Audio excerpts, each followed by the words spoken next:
Israeli সেনা বসতি স্থাপনকারীদের সহিংসতা বেড়েই চলছে পশ্চিম তীরে। গেল এক মাসে মোট 2350 বার হামলার অভিযোগ উঠেছে। ফিলিস্তিনি কর্তৃপক্ষ বলছে এই হামলাগুলো এক ধরনের সংগঠিত রাষ্ট্রীয় সন্ত্রাস, যার লক্ষ্য ফিলিস্তিনিদের উচ্ছেদ করা ও নতুন বসতি স্থাপন করা। এর মধ্যে সেনাদের হামলা ছিল 1584টি, যার মধ্যে ছিল ঘরবাড়ি ধ্বংস, ফসলি জমি দখল ও জলপাই গাছ উপড়ে ফেলা। সবচেয়ে বেশি সহিংসতা হয়েছে রামাল্লায় 542 বার, নাবলুস 412 বার ও হেব্রন 401 বার।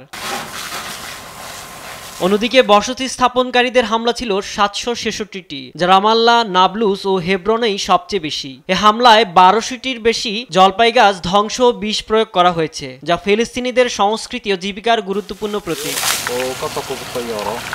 একই সময় ইসরায়েলের হাই প্ল্যানিং কমিটি নতুন করে প্রায় 1985টি অবৈধ বসতি ইউনিট নির্মাণের পরিকল্পনা এগিয়ে নিচ্ছে। ইসরায়েলি সংগঠন পিস নাও জানিয়েছে এগুলোর বেশিরভাগই স্থাপিত হবে উত্তর পশ্চিম তীরের আলাদা দুটি বসতিতে।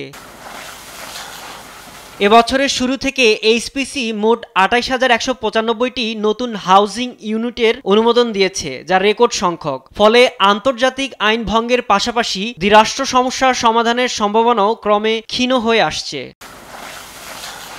বিশেষজ্ঞরা বলছেন, ইসরায়েলের বসতি বিস্তার ও হামলার ধারাবাহিকতা পশ্চিম তীরকে সম্পূর্ণভাবে দখল করার পরিকল্পনার অংশ, যেখানে যুক্তরাষ্ট্র প্রকাশ্য সমালোচনা করলেও কার্যত কোনো পদক্ষেপ নেয়নি।